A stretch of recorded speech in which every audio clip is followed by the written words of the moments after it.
खुलुमबाय आंनि मुङा भाग्यराज मुसाहारि आङो Gossaigaon MRM memorial hospital extension ब्रान्चनि एकाउन्ट्स डिपार्टमेन्टआव मावग्रा सासे सोद्रोमा आरो जोङो दानो जोंनि हस्पिटालनि बारै जोङो बुंनो थांगोन जोंनि हस्पिटालाव मा फेसिलिटिसफोर दङ एबा मा फाहामथाय होनाय जायो आरो मा खेत्रआव मा खारनाव जोङो बे हस्पिटालखौ खुलिनाय जादों जोङो बुंनो थाङोबा जोंना गामिफ्रावबो गोबां जोंना पेशेन्टफोर थायो गोबां सैसोनानै थायो किन्तु मा खालामो गासैबो पेशेन्टफ्रा माने बांसिन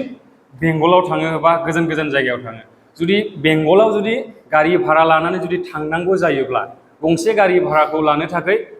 दिनैनि मार्केटाव जों नायनो हमोबा मिनिमाम 2000 नांगौ जोंनो आलिपुर कचबिहारसिम थांनोब्ला दा जोङो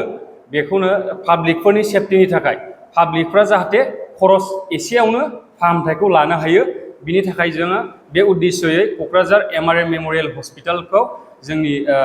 मेम सेवलुरि महिलारिया गसाइगावआव एक्सटेंशन ब्रान्च हिसाबै जों पाब्लिकफोरनि थाखाय खुलिनानै होनाय जादों जे बेयावहाय फेसिलिटिसफ्रा जागोन जों आल्ट्रासनोग्राफि जागोन प्रत्येक सुनिबारावहाय आरो ब्लाड टेस्ट गासैबो रोखोमनि बेयाव खालामजोबनाय जायो आरो रिसेन्टलि जोङो मैयासो एक्सरे मेसिन सोबावबाय मानो होनोबा जों एक्सरे जुदि खालामनोब्ला जोङो बेंगल खारनांगौ जायो एबा क'क्राझारावबो थांनांगौ जायो नाथाय जोंना क'क्राझार थांनांगौ जेसेबांनाखि रां थाङो बेखौ जोङो दोननानैनो बे रांजोंनो जोङो जोंनि गसाइगाव एमआरएमआवहाय खालामफैनो हागोन दा बेखौनो पाब्लिकफोरनि सिगां जों मोनसे मिथिहोनो सानदों आरो जोंनि हस्पिटालावहाय माने क्वालिफाइड डक्टर्सफोर दङ आरो बेफोरो जाहैबाय गासिबो स्पेसियालिस्ट डक्टर जेरै जों बुंनो थाङोब्ला medicine specialist doctor RS. Brahma MD आरो बिजों लोगोसे डक्टर दिगन्त बड' जेनेरेल सार्जन आरो बिजों लोगोसे जोंहा दंबावो डक्टर जिलि बसुमतारी गायनकलजि माने हिन्जावफोरनि समस्या जेसेबांनाखि समस्याफोर दङ बे समस्याफोरखौ हिन्जावफोरनि थाखाय जोङो सासे फिमेल्स डक्टर जों प्रभाइड खालामनानै होदों आरो नेक्स्टआव दङ जोंहा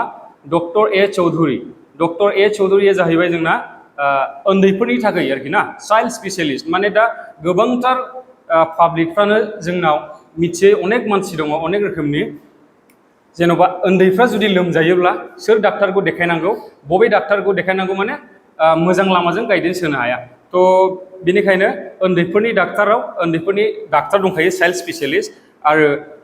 गारमा गाज्रि जायोब्ला खोमा गाज्रि जायोब्ला गन्थं गाज्रि जायोब्ला जों सोर डाक्टारनो देखायनांगौ जों ENT डक्टरनो देखायनांगौ थ' मा जोंनाव पार्टफोर टाइपनि रोखोम टाइपनि स्पेसियालिस्ट डक्टरफोर दङ आरो जोंहा स्किन स्पेसियालिस्ट दङ डक्टर एदाम कचबिहारनिफ्राय फैयो बियो आरो डक्टर गौतम सरकार कलकातानिफ्राय फैयो बियो आरो बेजों लोगोसे जोंहा दङ मेगननि थाखाय फाहामथाय होनाय जायो आरो बिनि गेजेराव जोंहा डेन्टेल OPD आरो